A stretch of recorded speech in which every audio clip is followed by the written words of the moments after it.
नमस्कार प्रिय साथियों, इस ऑडियो पॉडकास्ट के माध्यम से हम कंप्लीट बॉटनी का रिवीजन करेंगे। एनसीईआरटी की एक एक लाइन बहुत ही बेहतरीन तरीके से आपके कानों में गूंजेगी। जब भी आपको लगे इस समय आप एक्टिव पढ़ाई नहीं कर सकते, आप कहीं पे ट्रेवल कर रहे हैं, तो उस समय का यूटिलाइज हम कंप्लीट बायोलॉजी को रिवीजन करने में लेंगे। तो इस समय आप जहां पे भी बैठे हैं अपने कानों में ईयरफोन्स लगा लीजिए और मेरे शब्दों को बड़े ध्यान से सुनिएगा। तो सबसे पहले हम चैप्टर उठाते हैं जेनेटिक्स। जेनेटिक्स को समझने से पहले हमें दो शब्दों को समझना पड़ेगा, एक वंशागति और एक विभिन्नता। वंशागति क्या होती है? पैतृक से संततियों में लक्षणों का स्थानांतरण, या फिर मैं यूं कहूं कि लक्षणों का एक पीढ़ी से दूसरी पीढ़ी में स्थानांतरण वंशागति कहलाती है। और जब वो लक्षण संततियों में जाते हैं, या फिर अपन यूं कह सकते हैं कि जो संततियां होती हैं वो अपने पैतृक से भिन्न होती हैं, जिसे अपन विभिन्नता कहते हैं। और विज्ञान की जिस शाखा में वंशागति और विभिन्नता का अध्ययन किया जाता है उसे हम जेनेटिक्स कहते हैं। जेनेटिक्स के फादर के रूप में ग्रेगर जोहन मेंडल को जाना जाता है, मॉडर्न जेनेटिक्स के फादर बैटसन को, और एक्सपेरिमेंटल जेनेटिक्स के फादर टीएच मॉर्गन को कहा जाता है। मेंडल का जन्म 22 जुलाई 1822 को ऑस्ट्रिया नामक एक देश में हुआ। पेशे से वे एक पादरी और महान गणितज्ञ थे। मेंडल ने उद्यान मटरों पर काम किया था और मेंडल ने उद्यान मटर पर 7 वर्षों तक काम किया था, 1856 से लेकर के 1863 तक। मेंडल का कार्य 1865 के अंदर प्रकाशित होता है और 1884 के अंदर मेंडल की मृत्यु हो जाती है। मेंडल ने मटर के पौधे पर कार्य करने से पहले कुछ अन्य पौधों पर काम किए थे, जिसमें होकविड और लेबलेब प्रमुख थे, लेकिन इनमें ट्रू ब्रीडिंग वेराइटीज नहीं पाई जाने की वजह से इनमें वो सफल नहीं हुए। उसके बाद उन्होंने मटर के पौधे का चयन किया और मटर की 7 जोड़ी विप्रयासी लक्षणों का उन्होंने अध्ययन किया, यानी कि 14 जोड़ी किस्मों पर काम किया। इन 7 जोड़ी के अंदर इन्होंने सीड शेप, सीड कलर, पोड शेप, पोड कलर, फ्लावर की पोजीशन, फ्लावर का कलर और स्टेम हाइट लिया था। स्टेम हाइट की अगर अपन बात करें तो उसके अंदर टोल डोमिनेंट होता है और ड्वार्फ यहाँ पर रिसेसिव होता है। सीड शेप के अंदर राउंड यहाँ पर डोमिनेंट होता है, रिंकल्ड यहाँ पर रिसेसिव होता है। सीड कलर की अगर मैं बात करूं, येलो डोमिनेंट होता है, ग्रीन यहाँ पर रिसेसिव होता है। और पोड कलर के अंदर अपोजिट हो जाएगा, ग्रीन यहाँ पर डोमिनेट होगा और येलो यहाँ पर रिसेसिव होगा। लेकिन मेंडल का इतना सारा कार्य करने के बावजूद भी उन्हें प्रसिद्धि नहीं मिली। सन 1900 के अंदर आते आते तीन वैज्ञानिक आते हैं, Hugo de Vries, Carl Correns और वॉन सेरमेक। वो उन्हीं कार्य को पुनः खोजते हैं जो मेंडल ने आज से 35 वर्ष पहले खोज लिए थे। तो उसके बाद मेंडल को प्रसिद्धि मिलती है। इसके बाद हम बात करते हैं आनुवंशिकी से संबंधित कुछ शब्दावली की। सबसे पहले हमारे पास आता है कैरेक्टर या लक्षण। तो किसी भी जीव की विशेषता लक्षण कहलाती है। जैसे कि अगर मैं बात करूं तन्ने की लंबाई, तो यह उस जीव की विशेषता है और यह उसका लक्षण है। दूसरा हमारे पास शब्द आता है विशेषक या ट्रेट। एक लक्षण के 2 विभिन्न रूप जो होते हैं उसको हम विशेषक कहते हैं। जैसे कि तन्ने की लंबाई हमारा लक्षण है और तन्ने की लंबाई के 2 विभिन्न रूप, यानी कि तन्ना लंबा हो सकता है, तन्ना बोना हो सकता है, ये उसके ट्रेट है। उसके बाद हमारे पास शब्द आता है अलील। अलील शब्द की उत्पत्ति अलीलोमॉर्फ से हुई है। अलील शब्द का सबसे पहले प्रयोग बैटसन ने किया था। अलील का मतलब होता है एक ही जीन के थोड़े भिन्न रूप, या अपन कह सकते हैं कि एक जीन की 2 प्रतिलिपियां होती हैं जिन्हें आपस में अलील कहते हैं। एक जीन के जितने भी अलील होंगे वो सारे के सारे सेम जीन लोकई पर पाए जाएंगे। अब अलील भी हमारे पास 2 प्रकार की होती हैं, एक डोमिनेंट अलील यानी कि प्रभावी युग्म विकल्पी और एक रिसेसिव अलील यानी कि अप्रभावी युग्म विकल्पी। डोमिनेंट अलील वह होती है जो समयुग्मजी और विषम युग्मजी दोनों अवस्थाओं में अपने आप को प्रकट कर पाती हैं, और रिसेसिव अलील वह होती हैं जो केवल समयुग्मजी अवस्था में ही अपने आप को प्रकट कर पाती हैं। समयुग्मजी यानी कि होमोजाइगस का यहाँ पर मतलब है 2 समान अलील का जोड़ा, और विषम युग्मजी या हेट्रोजाइगस का मतलब है 2 असमान प्रकार की अलील का जोड़ा। उसके बाद हमारे पास 2 शब्द आते हैं, एक जीनोटाइप, एक फिनोटाइप। फिनोटाइप यानी कि लक्षण प्ररूप, जो लक्षण हमें बाहर से दिखाई देता है, जैसे लंबा है या बोना है, तो ये इसका फिनोटाइप है, और उसका जो जेनेटिक मेकअप होता है वो उसका जीनोटाइप हो जाएगा। उसके बाद एक बात ध्यान रखना, जिसको हम आज जीन बोलते हैं, इस जीन को मेंडल फैक्टर या कारक कहा करते थे, और यह जीन शब्द जोहानसन के द्वारा बाद में दिया गया। अब हम बात करेंगे मोनोहाइब्रिड क्रॉस या एक संकर संकरण की। जब एक संकरण के दौरान केवल एक लक्षण पर ध्यान दिया जाता है तो इसे मोनोहाइब्रिड क्रॉस कहा जाता है। इसमें हम जिस एक लक्षण पर ध्यान देंगे वो स्टेम हाइट यानी कि तने की लंबाई है। तने की लंबाई में वो लंबा हो सकता है यानी कि टॉल हो सकता है जो उसका डोमिनेंट है, और बोना हो सकता है यानी कि ड्वार्फ जो इसका रिसेसिव है। लंबे को हम कैपिटल टी से डिनोट करेंगे और बोने को हम स्मॉल टी से डिनोट करेंगे। मेंडल जो है वो सबसे पहले शुद्ध लंबे पौधे का संकरण शुद्ध बोने पौधे के साथ करवाता है और इसमें युग्मक जनन के बाद इसमें क्रॉस पोलिनेशन यानी कि पर परागण करवाता है, जिससे F1 पीढ़ी के अंदर सारे के सारे पौधे लंबे प्राप्त होते हैं। और ये सारे के सारे पौधे लंबे होने के साथ साथ विषम युग्मजीय अवस्था में हैं, यानी कि एक कैपिटल टी और एक स्मॉल टी। अब F2 पीढ़ी को प्राप्त करने के लिए F1 पीढ़ी के अंदर ये जो पौधे या संततियां प्राप्त होती हैं उनके मध्य हम स्वपरागण करवाते हैं और F2 पीढ़ी के अंदर हमें प्रभावी और अप्रभावी दोनों प्रकार की अलील प्रकट हो जाती हैं, जो कि F1 पीढ़ी में केवल प्रभावी अलील ही प्रकट हो पाई थी, क्योंकि सारे के सारे पौधे लंबे प्राप्त होते थे, एक पेरेंट के समान प्राप्त होते थे। इसमें ध्यान रखने की बात यह है कि F1 पीढ़ी में लक्षणों का सहमिश्रण कभी भी नहीं होता, क्योंकि F1 पीढ़ी के अंदर हमें सारे के सारे पौधे लंबे प्राप्त हुए थे, न कि बीच की हाइट के। उसके बाद हम बात करते हैं डाई हाइब्रिड क्रॉस या द्विसंकर संकरण की। तो इसका सिंपल सा मतलब हो जाएगा, अगर एक संकरण में दो लक्षणों पर ध्यान दिया जाए तो उसे द्विसंकर संकरण कहते हैं। वो दो लक्षण हम कौन से लेंगे? एक सीड का शेप और एक सीड कलर। सीड शेप के अंदर डोमिनेंट राउंड हो जाएगा और रिसेसिव रिंकल्ड हो जाएगा, और सीड कलर के अंदर येलो जो है यहाँ पे डोमिनेंट हो जाएगा और ग्रीन यहाँ पर रिसेसिव हो जाएगा। इसके अंदर शुद्ध गोल एवं पीले बीजों का संकरण शुद्ध हरे एवं छुरीदार बीजों के साथ, यानी कि pure round and yellow seed का जो क्रॉस है वो प्योर रिंकल्ड एंड ग्रीन बीजों के साथ करवाया जाता है। और सबसे पहले इसमें युग्मक जनन होता है और युग्मक जनन के बाद इन युग्मकों के अंदर पर परागण करवाया जाता है, जिससे हमें F1 पीढ़ी के अंदर सारे के सारे पौधे राउंड एंड येलो मिलते हैं, यानी कि गोल एवं पीले प्राप्त होते हैं। उसके बाद सेमी प्रोसेस होता है। इसके अंदर भी F2 पीढ़ी को प्राप्त करने के लिए F1 पीढ़ी के अंदर जो पौधे प्राप्त हुए उनके बीच स्वपरागण करवाया जाता है और इनको दर्शाने के लिए हम पनेट स्क्वायर का यूज करते हैं।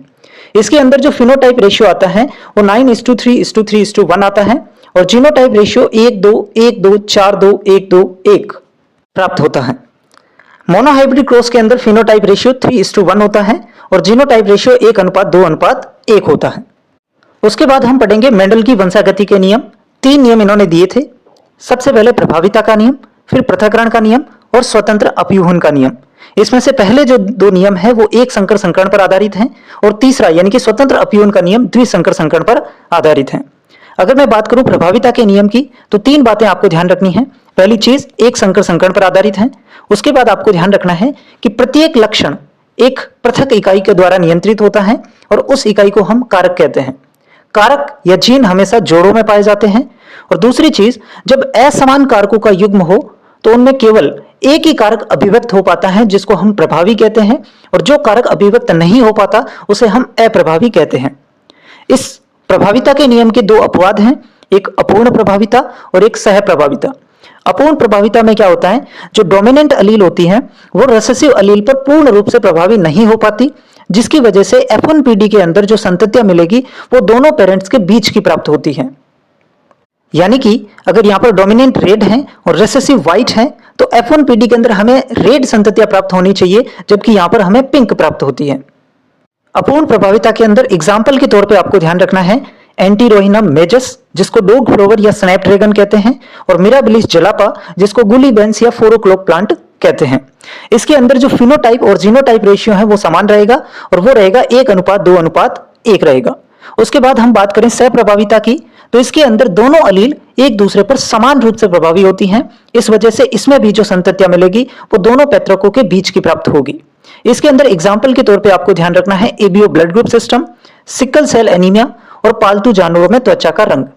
इसके अंदर भी जो जीनोटाइप और फिनोटाइप रेशियो है वो समान रहेगा और वो भी 1:2:1 रहेगा। दूसरा जो नियम है वो पृथक्करण का नियम या युग्मकों की शुद्धता का नियम है। यह भी एक संकरण संकरण पर आधारित है। इसे पृथक्करण का नियम क्यों कहते हैं? इसमें मानना है कि एक संकरण संकरण में 2 लक्षणों का कभी भी सम्मिश्रण नहीं होता। हालांकि F1 पीढ़ी में केवल प्रभावी अलील ही अपने आप को प्रकट कर पाती है, लेकिन F2 पीढ़ी के अंदर दोनों लक्षण एक दूसरे से पृथक हो जाते हैं, इसलिए इसे पृथक्करण का नियम कहते हैं।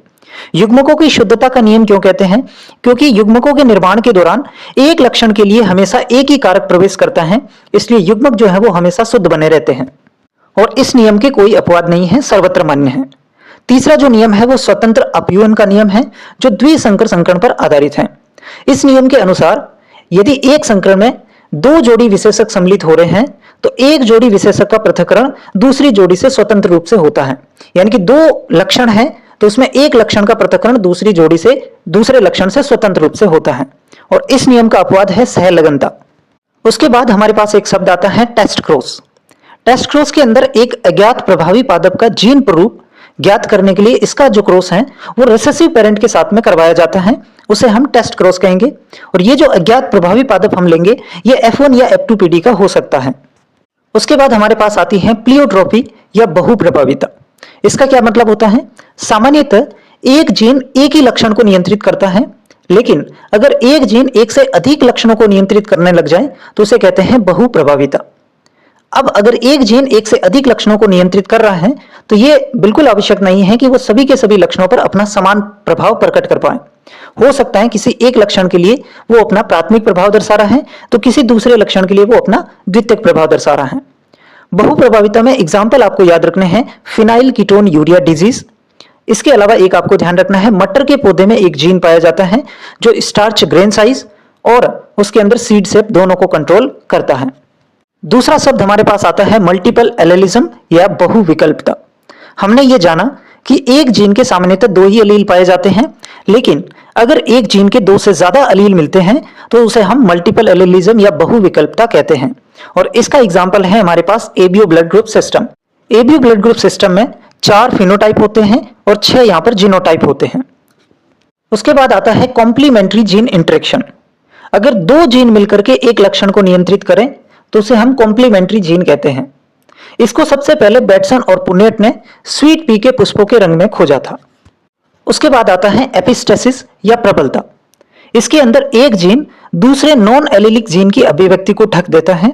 जो जीन दूसरे की अभिव्यक्त नहीं होने देता या दूसरे को ढक देता है उसे हम प्रबल कहते हैं, और जो जीन अभिव्यक्त नहीं हो पाता उसको हम अबल कहते हैं। एपिस्टेसिस 2 प्रकार की होती है। एक होता है रेसेसिव एपिस्टेसिस जिसके अंदर आपको ध्यान रखना है चूहों में त्वचा का रंग, और दूसरा होता है डोमिनेंट एपिस्टेसिस जिसके अंदर एग्जाम्पल आपको ध्यान रखना है fruit colour in summer squash plant. उसके बाद हमारे पास एक शब्द आता है पॉलीजेनिक इनहेरिटेंस या बहुजीनी वंशागति। अगर एक लक्षण कई जीनों के द्वारा नियंत्रित हो रहा है तो उसे बहुजीनी वंशागति कहेंगे। इसके एग्जाम्पल में आपको याद रखना है human skin colour, human height, human intelligence. बहुजीनी वंशागति को सबसे पहले निल्सन इहिले और ईस्ट ने कर्नल कलर ऑफ व्हीट यानी कि गेहूं के अस्थि के रंग में खोजा था।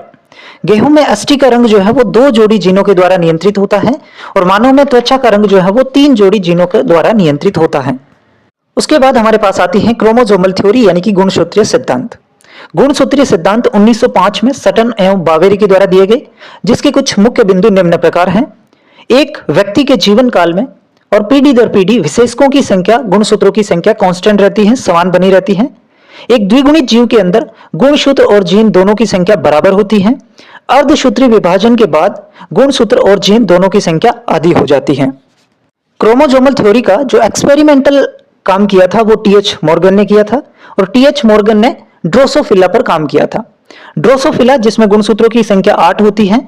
ड्रोसोफिला के अंदर मादा का आकार नर से थोड़ा बड़ा होता है। इन्हें आसानी से कहीं पे भी उगाया जा सकता है। इनका जीवन काल छोटा होता है और इनका आकार भी छोटा होता है।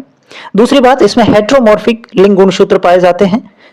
और एक चीज ये भी ध्यान रखना, मटर के अंदर जो गुणसूत्रों की संख्या होती है वो 14 होती है द्विगुणित में। अब हम बात करेंगे लिंकेज या सहलगनता की। तो सहलगनता शब्द जो है वो टीएच मॉर्गन ने दिया था।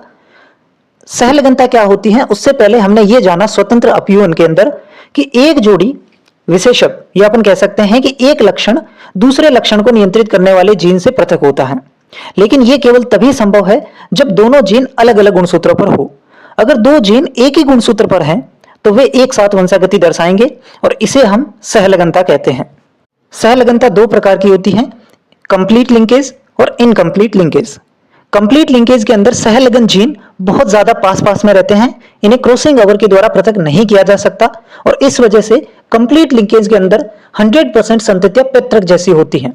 जबकि इनकम्प्लीट लिंकेज के अंदर सहलगन जीन थोड़े दूर दूर होते हैं, जिसकी वजह से इन्हें क्रॉसिंग ओवर के द्वारा पृथक किया जा सकता है, और इसके अंदर कुछ संततियां रिकॉम्बिनेंट टाइप की मिलती हैं। इनकम्प्लीट में भी 2 प्रकार का होता है, एक स्ट्रॉन्ग और एक वीक। स्ट्रॉन्ग में पुनर्संयोजक प्रकार की संततियां ज्यादा कम मिलेगी, और वीक में पुनर्संयोजक प्रकार की संततियां यहां पर ज्यादा मिलेगी। उसके बाद गुणसूत्रीय मापन यानी कि जीनों के बीच की दूरी को ज्ञात करना गुणसूत्रीय मापन कहलाता है। इसको हम पुनर्संयोजक आवृत्ति या जीन विनिमय के आधार पर ज्ञात कर सकते हैं। सबसे पहले एच स्टुटबेट ने पुनर्संयोजक आवृत्ति के आधार पर गुणसूत्रों की व्यवस्था को मापा था। यूकेरियोट्स में जीनों के मध्य की दूरी को सेंटीमॉर्गन में मापा जाता है, जबकि प्रोकैरियोट्स के अंदर मेप यूनिट्स के अंदर मापा जाता है। अब हम पढ़ेंगे लिंग निर्धारण। सबसे पहले आपको ध्यान रखना है, हेनकिंग नाम के वैज्ञानिक ने एक्स गुणसूत्र की खोज की, स्टीवेंस ने वाई गुणसूत्र की खोज की और विल्सन और स्टीवेंस ने एक्स और वाई गुणसूत्र को लिंग गुणसूत्र कहा। होलेंड्रिक जीन क्या होता है? ये ऐसे जीन होते हैं जो वाई गुणसूत्र पर पाए जाते हैं और इस कारण सिर्फ और सिर्फ नर के अंदर देखने को मिलेंगे। होलेंड्रिक जीन का एग्जाम्पल है स्राई जीन, और इसी स्राई जीन के माध्यम से हम जो है वो भ्रूण के अंदर लिंग निर्धारण का पता करते हैं। अगर स्राई जीन उपस्थित है तो वो नर है और इसकी अनुपस्थिति में मादा होती है।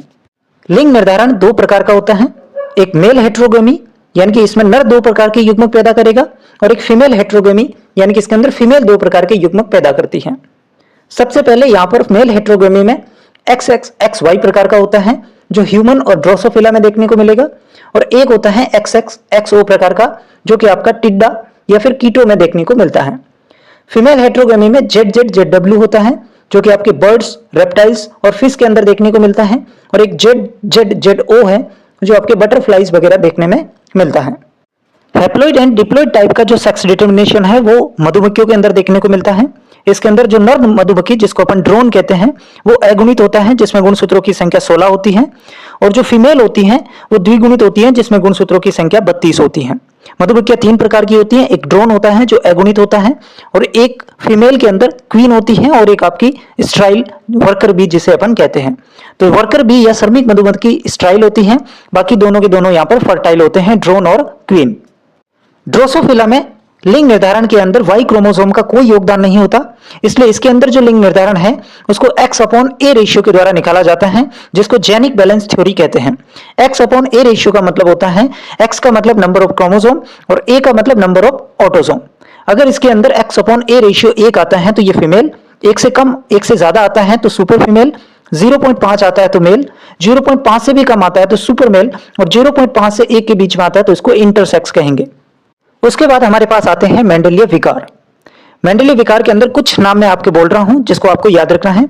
कलर ब्लाइंडनेस यानी कि वर्णांधता, haemophilia, sickle cell anaemia, phenylketonuria, thalassaemia, cystic fibrosis और मायोटोनिक डिस्ट्रोफी। सबसे पहले आपको यहाँ पे ये ध्यान होना चाहिए कि कौन सी ऑटोसोमल है, कौन सी एक्स लिंक्ड है और कौन सी रिसेसिव है, कौन सी डोमिनेंट है।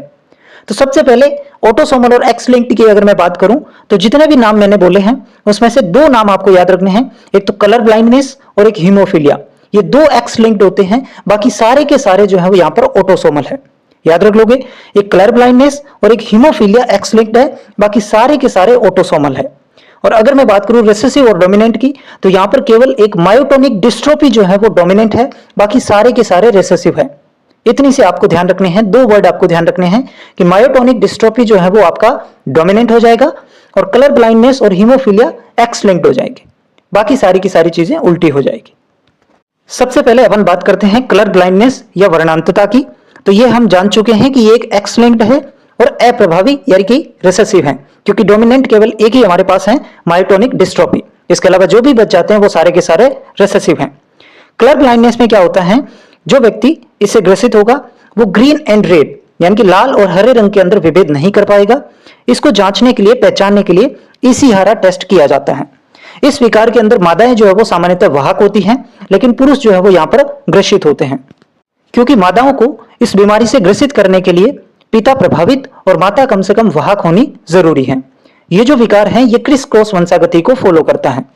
उसके बाद हमारे पास आता है हीमोफीलिया, जिसको अपन रॉयल डिजीज या ब्लीडर्स डिजीज कहते हैं। यह भी एक एक्स लिंक्ड अप्रभावी विकार है और यह भी क्रिस क्रॉस वंशागति को फॉलो करता है। इसमें किसी भी ग्रसित इंसान के चोट लगने पर लगातार रक्त बहेगा, क्योंकि उसके अंदर ब्लड क्लॉटिंग फैक्टर एब्सेंट होते हैं। रॉयल डिजीज कहने का रीजन है रानी विक्टोरिया इस रोग की वाहक थी। हीमोफीलिया रोग भी मादाओं के अंदर होने की संभावना लगभग 0 होती है, क्योंकि हीमोफिलिक मादाएं परिपक्वन से पहले ही मर जाती हैं। हीमोफिलिक नर पाए जा सकते हैं। हीमोफीलिया दो प्रकार का होता है, हीमोफीलिया ए और हीमोफीलिया बी। हीमोफीलिया ए के अंदर AHG यानी कि एंटी हीमोफिलिक ग्लोबुलिन की कमी रहती है, और हीमोफीलिया बी के अंदर प्लाज्मा थ्रोम्बोप्लास्टिन की कमी होती है। उसके बाद हमारे पास आता है सिकल सेल एनीमिया। तो ये एक ऑटोसोमल है, क्योंकि एक्स लिंक्ड हमारे पास दो ही थे, कलर ब्लाइंडनेस और हीमोफीलिया। तो सिकल सेल एनीमिया जो होता है ये आपका ऑटोसोमल है और अप्रभावी विकार है। ये गुणसूत्र संख्या 11 से संबंधित है। सिकल सेल एनीमिया के अंदर हीमोग्लोबिन की बीटा चेन के अंदर उत्परिवर्तन हो जाता है, जिसकी वजह से आरबीसी की जो शेप है वो बाइकनकेव से सिकल शेप हो जाती है। Sickle cell anaemia point mutation and transversion mutation का एग्जाम्पल है। ट्रांसवर्जन म्यूटेशन का मतलब है कि इसके अंदर प्यूरिन का जो प्रतिस्थापन है वो पायरिमिडिन से हो जाता है या पायरिमिडिन का प्रतिस्थापन प्यूरिन से हो जाता है। इसके अंदर GAG न्यूक्लियोटाइड की जगह GUG न्यूक्लियोटाइड हो जाता है, यानी कि ग्लूटामेट की जगह यहां पर वेलिन आ जाता है। उसके बाद हमारे पास आता है फिनाइल कीटोन यूरिया। ये एक एलिंग सूत्री यानी कि आपकी ऑटोसोमल है और अप्रभावी यानी कि रिसेसिव डिजीज है। ये गुणसूत्र संख्या 12 से संबंधित है।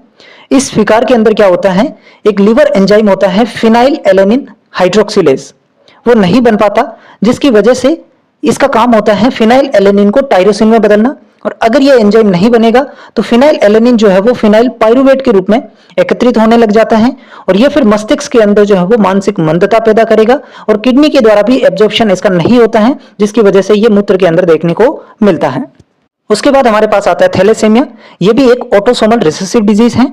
इस विकार के अंदर हीमोग्लोबिन की एक चेन कम बनती है। आप सभी को पता है हीमोग्लोबिन के अंदर 2 चेन होती हैं, एक अल्फा और एक बीटा। तो एक चेन यहाँ पर कम बनती है, जिसकी वजह से दूसरी चेन जो बच जाती है वो आरबीसी में इकट्ठा होकर के उसकी डेथ कोज करती है, उसको मारने का काम करती है, जिसकी वजह से आरबीसी की संख्या घटती जाती है और एनीमिया रोग हो जाता है। ये थैलेसेमिया 3 प्रकार का होता है। सबसे पहले अल्फा थैलेसेमिया, जिसके अंदर अल्फा चेन कम बनती है, जिसे अतिरिक्त बीटा चेन आरबीसी में इकट्ठा हो जाती है और एक चतुष्क का निर्माण करती है। अल्फा थैलेसेमिया गुणसूत्र संख्या 16P से संबंधित होता है। बीटा थैलेसेमिया के अंदर बीटा चेन कम बनती है, यह गुणसूत्र संख्या 11 से संबंधित है और अतिरिक्त अल्फा चेन यहां पर चतुष्क का निर्माण नहीं करती है। उसके बाद हमारे पास आ जाते हैं ऑटोसोमल डिसऑर्डर, या मैं यूं कह सकता हूं क्रोमोजोमल डिसऑर्डर। क्रोमोजोमल डिसऑर्डर जो है वो गुणसूत्रों की संख्या में बदलाव की वजह से होते हैं। क्रोमोजोमल या क्रोमोजोम हमारे 2 होते हैं, एक ऑटोसोम एक एलोसोम। तो अगर ऑटोसोम के अंदर गुणसूत्रों की संख्या में बदलाव आता है तो वो ऑटोसोमल, और अगर एलोसोम वाले गुणसूत्रों में बदलाव आता है तो वो एलोसोमल होते हैं। सबसे पहले मैं ऑटोसोमल की बात करूं तो 3 विकार आपको ध्यान रखने हैं, डाउन सिंड्रोम, एडवर्ड सिंड्रोम और पटाउ सिंड्रोम। डाउन सिंड्रोम में 21वें गुणसूत्र की पुनरावृत्ति होती है, इसलिए ये एक ट्राइसोमी का उदाहरण है और कुल गुणसूत्रों की संख्या यहां पर 46 की जगह 47 हो जाती है। एडवर्ड सिंड्रोम में 18वें गुणसूत्र की पुनरावृत्ति होती है और पटाउ सिंड्रोम में 13वें गुणसूत्र की पुनरावृत्ति हो जाती है। अब मैं बात करूंगा एलोसोमल डिसऑर्डर की। तो एलोसोमल डिसऑर्डर में पहला हमारे पास है क्लाइनफेल्टर सिंड्रोम। इसमें एक एक्स गुणसूत्र जो है वो एक्स्ट्रा आ जाता है, जिससे सामान्य कंडीशन की बजाय यहां पर कंडीशन बन जाती है 44 + XXY, यानी कि ये जो है ये सिर्फ नर के अंदर देखने को मिलता है, लेकिन उस नर के अंदर मादा जैसे लक्षण आ जाते हैं, जिसको अपन गायनेकोमेस्टिया कहते हैं। और ये जो नर हैं ये बंदे होते हैं, स्ट्राइल होते हैं, और क्लाइनफेल्टर सिंड्रोम भी ट्राइसोमी का उदाहरण है। फिर आता है दूसरा एलोसोमल डिसऑर्डर के अंदर टर्नर सिंड्रोम, जिसके अंदर कंडीशन बनती है 44 + XO, यानी कि एक जो है वो गुणसूत्र की यहां पर कमी हो जाती है, जिसे अपन कहते हैं मोनोसोमी का उदाहरण होता है। इस सिंड्रोम से ग्रसित इंसान मादाएं होती हैं और ये भी आपकी स्ट्राइल हो जाती है। उसके बाद जैकोब सिंड्रोम, जिसको अपन सुपर मेल भी कहते हैं, यहां पर कंडीशन बनती है 44 + XYY, यानी कि 2 Y यहां पर आ जाते हैं। ये था